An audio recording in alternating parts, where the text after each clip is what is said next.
अब हम इंटरनेशनल जो लिबरल फिलोसफी है ना उसकी समरी करते हैं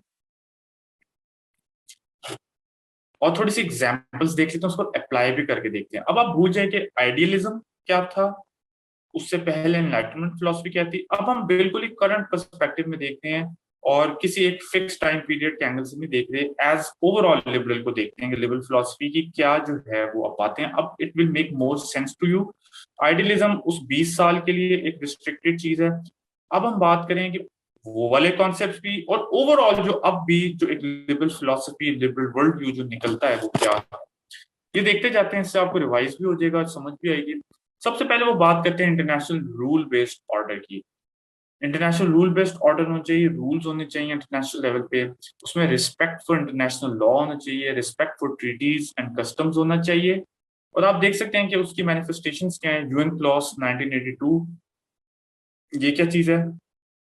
United Nations convention on the law of sea 1982 के। फ्रीडम ऑफ द सीज होना चाहिए पूरा। एक ये ट्रीटी है जिसमें कैसे चलना चाहिए सीज में, क्या किसी की टेरिटरी होगी, किसी के क्या मैरीटाइम बाउंड्री होगी, वो इसमें बताया जाता है। तो रूल बेस्ड ऑर्डर हो, जंगल का कानून ना हो। इसमें रूल बेस्ड ऑर्डर में भी देखिए इंटरनेशनल कोर्ट ऑफ जस्टिस है, वो इसकी एक मैनिफेस्टेशन है। ठीक है, तो ये एक चीज है जो लिबरल फिलोसफी में आ जाती है। अगली चीज जो लिबरल फिलोसफी में आ जाती है वो है लिबरल इंस्टीट्यूशनलिज्म। इदारों की बात करते हैं कि इंस्टीट्यूशंस होने चाहिए इंटरनेशनल। अच्छा, ये सारी जार्गन है, ये लेफ्ट पे जो रेड वाले हैं इनको जरूर एज इट इज ये आप याद करें और लिखें।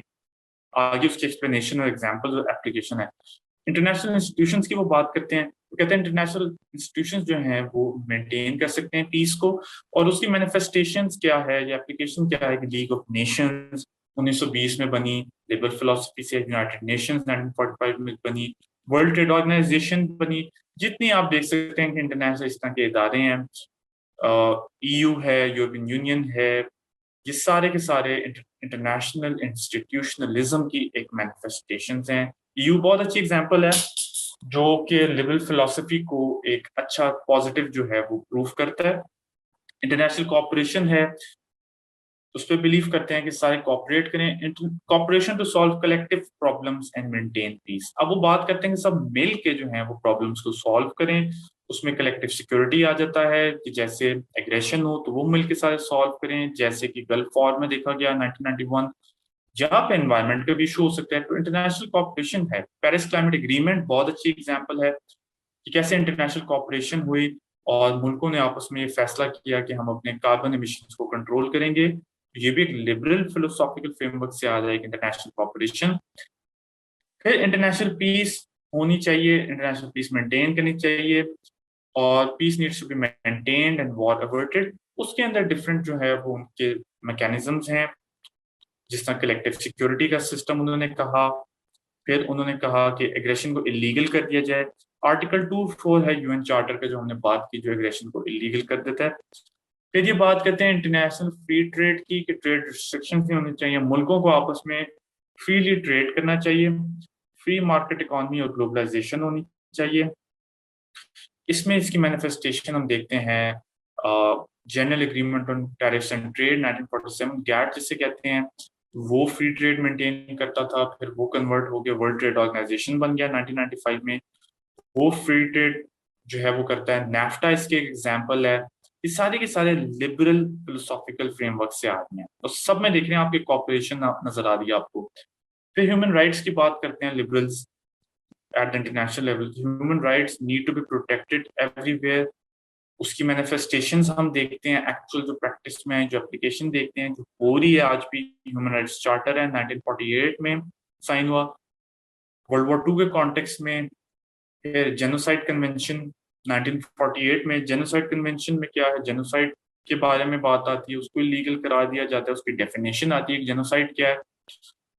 जिनीवा कन्वेंशन है 1949 के, ये उसकी वजह से वजूद में है। तो आप देख रहे हैं कि लिबरल जो प्रैक्टिसेस हैं वो बड़ी पर्टिनेंट हैं, वो इतनी भी अब इरेलीवेंट नहीं है, एक्चुअली दुनिया में बहुत फॉलो हो रही हैं। तो इतना वीक नहीं है जितना वीक उसको रियलिस्ट बताते हैं।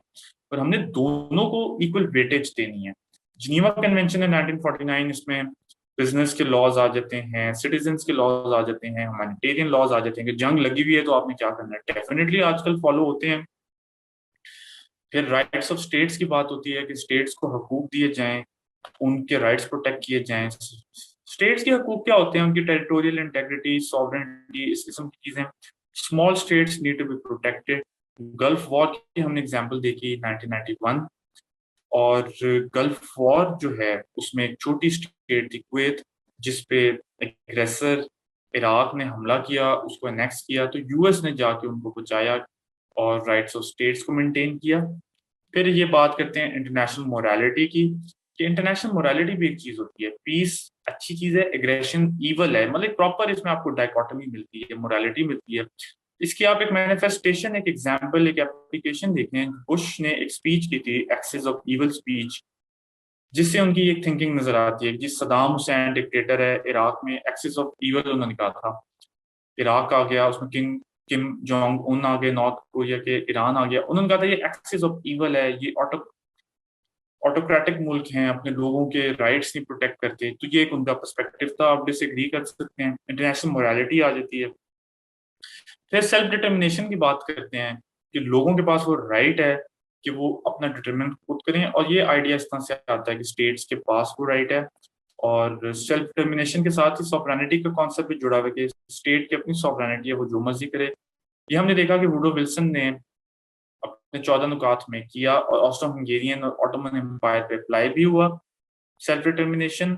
और ये फिर इंटरनेशनल डिसआर्मामेंट का बड़ा एक इंपॉर्टेंट इनका कॉन्सेप्ट है, कि पीस मेंटेन करने के लिए स्टेट्स को डिसआर्मामेंट और नॉन प्रोलिफरेशन को करना चाहिए। तो पूरी नॉन प्रोलिफरेशन रिजीम भी उसी से निकल रही है, लिबरल फिलोसॉफिकल फ्रेमवर्क से। उसमें पीटीबीटी है 1963, पार्शियल टेस्ट बैन ट्रीटी है, non proliferation treaty 1968, comprehensive test ban treaty 1996 आ गई। ये सारा कुछ उससे निकल रहा है। फिर डेमोक्रेटिक पीस थ्योरी है, कि democracies are less likely to go to war. ये हमने बात कर ली, कोरिलेट्स ऑफ वॉर, कि wars are caused by dictatorship and toxics. तो ये पूरा का पूरा आपको एक फ्रेमवर्क विद एनालिसिस मिल गया, कि लिबरल्स किस तरह सोचते हैं दुनिया को। और एक्चुअलिटी में काफी कुछ हो भी रहा है। काफी ठीक है, आप क्रिटिसिज्म इस पे कर सकते हैं कि दुनिया में जंगल का कानून है, पर आप नहीं ये डिनाई कर सकते इस सबको देख के कि बहुत सारी चीजें आजकल के दौर में वो लिबरल फिलॉसफी के तहत ही निकली हैं और अप्लाई हो रही हैं, और उसका मुल्कों को फायदा भी बहुत हुआ है। आप ये देखें कि यूएन का, चलें पीस में आप बहस कर सकते हैं कि कोई रोल नहीं, कि उन्होंने वॉर्स नहीं वो की, अवॉइड की, लेकिन यूएन ने और बड़े उसमें काम किया। आप ये देखें हेल्थ में कितना काम किया है यूएन के आगे एजेंसीज ने, कल्चरल हेरिटेज में कितना काम किया है, और कई बीमारियां आप देखें उनको बड़ा इरेडिकेट भी किया पूरी दुनिया से। अभी आप देखें कोवैक्स वाला प्रोग्राम है, यूएन भी साथ अटैच्ड है, और मुल्कों को फ्री जो है वो वैक्सीन मिल रही हैं। तो बड़ा कुछ होता है, ये इतना भी स्ट्रेट फॉरवर्ड नहीं होता कि बस सारा कुछ एक कॉन्फ्लिक्ट है। तो ये भी आपने प्रूव करना है कि दोनों वर्ल्ड व्यूज जो हैं वो रेलिवेंट